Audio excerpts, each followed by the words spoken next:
and welcome back to our final segment of the day on the GSMC Fantasy Sports Podcast.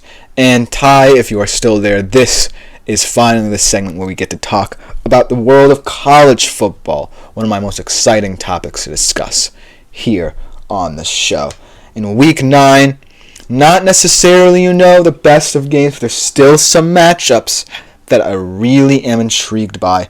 A lot of big SEC matchups, but perhaps the biggest Notre Dame-Navy game in years, and one of the biggest group of 5 games in years. But before we get into that, we do want to address a comment we just got from my man T Money. It's been quite some time, my friend. How are you talking about his fantasy team? He has Jaden Daniels, Jordan Mason, James Conner, Drake London, Amari Cooper, Sam Laporta, DeAndre Swift, and Kareem Hunt. On his bench, he has Nick Chubb, Brock Purdy, Alexander Madison, Xavier Worthy, Ladd McConkey. CMC, he's currently 2-5. Oh no. Trade, and he's won in a trade CMC and Mason for K9. And he also just traded DeAndre Swift for Bowers. Oof. I don't know if I completely like that one.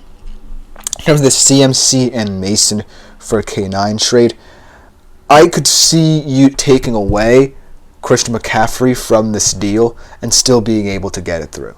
I feel like Mason 4K9 in a way makes a little more sense just because of the fact you don't know what CMC will look like when he comes back and how big of a role he'll play.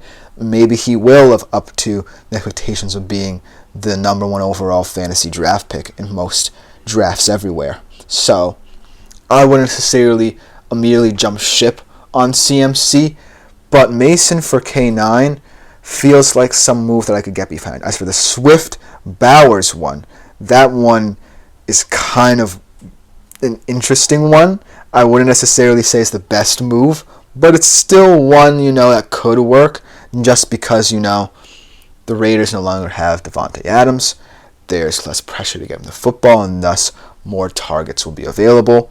But I still think that Swift was a guy who was just coming into his own in Chicago.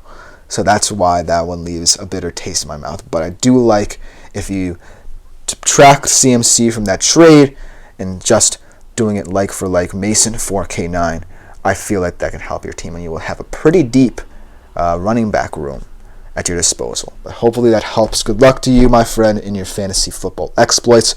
But to conclude the show, let's switch to the world of college football for just a second. Like I said, a couple intriguing games. And let's start off in the world of the group of 5, because this could be a game that could determine which group of 5 representative goes to the CFP. It's Boise State, UNLV.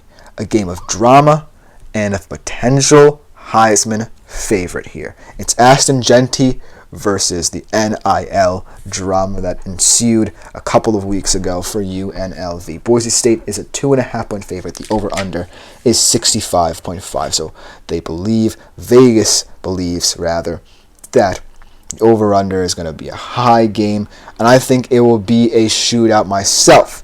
I feel like the UNLV offense hasn't missed a step, whether it's Matthew Sluka at the QB position or Haj Malik Williams, the former Camel leading that offense. But I do feel like the headlines have to go to what Ashton Jeanty can do in another high-profile game for him. Because, Heisman moments for a group of 5 teams are few and far between. So Ashton Jeanty, if he really wants to be the presumptive Heisman favorite outright, needs to prove in games of this magnitude that he really is the best player in the country.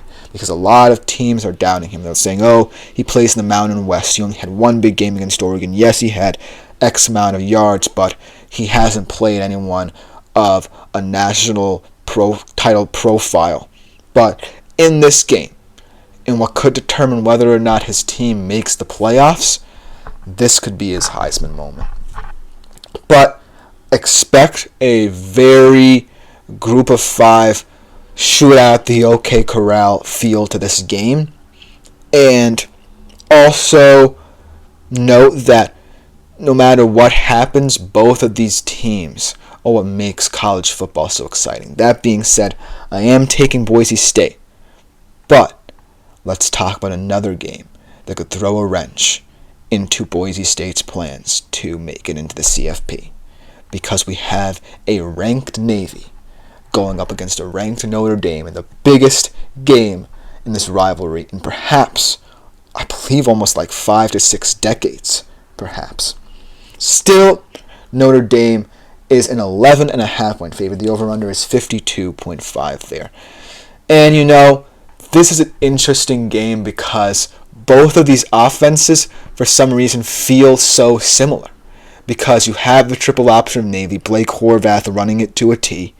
And then you have Riley Leonard, the transfer from Duke and Notre Dame, also being a pretty interesting dual threat QB. But the question here is Riley Leonard the guy in big games this magnitude? Because a lot of these transfer QBs have been called into question in big games, none other than Will Howard a couple weeks ago against Oregon, and haven't really risen to the occasion.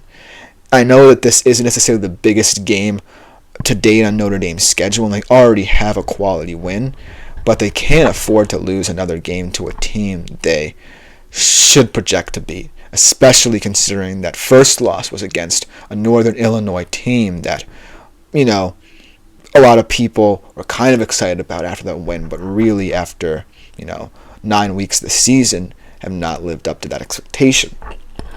So, with that being said, I still like Notre Dame just because they are the more respected, well-rounded teams, but I do feel like Riley Leonard can get caught up in the moment because Navy's offense is going to come fast and loose, and you better be prepared to put up a good amount of points in this one because Navy can put up 40, 50 on anyone. And yes, this is Notre Dame, but they now know the stakes. That Boise State UNLV game, yes, everyone's thinking about that as a decider for the Group of 5 playoff spot. But if Navy wins this one, man, you got to think about them. You got to think about both Navy and Army as well. And this game is the litmus test for that statement. That being said, I can't look past Notre Dame. I feel like, as inept as Riley Leonard has looked in some games, he still is someone who brings a dual threat ability that can physically wear down a defense, which is going to be a hugely important factor. Because it's one thing to be a dual threat quarterback who plays a little bit too loose, but it's quite another to be a guy who's physical and when he's on his game can wear you down. And the Navy defense hasn't really faced someone like Riley Leonard this season, so I'm going to take Notre Dame. And the last two matchups I want to get to conclude today's show are two very intriguing SEC matchups. I think only one of these is considered an eliminator in terms of the stakes of this game, but both of them are games in which all four of these teams feel like if they win, they have a chance to contend for the SEC title because it's so wide open. Let's start off with LSU, Texas A&M in College Station. Texas A&M, the 2.5 point favorite, over under 53.5 in this one. And I think when I think about these two teams, I think LSU takes their high moments with their low moments. They had that big win against Ole Miss. Haven't really, looked at some of their parts in some games. Had that early season loss to USC that looks worse and worse by the week. But they're going into College Station with an opportunity to knock off a pretty hot Texas A&M team. Now, the thing I like about Texas A&M is that they seem to have structure when Connor Wegman plays, even though he isn't the more explosive quarterback.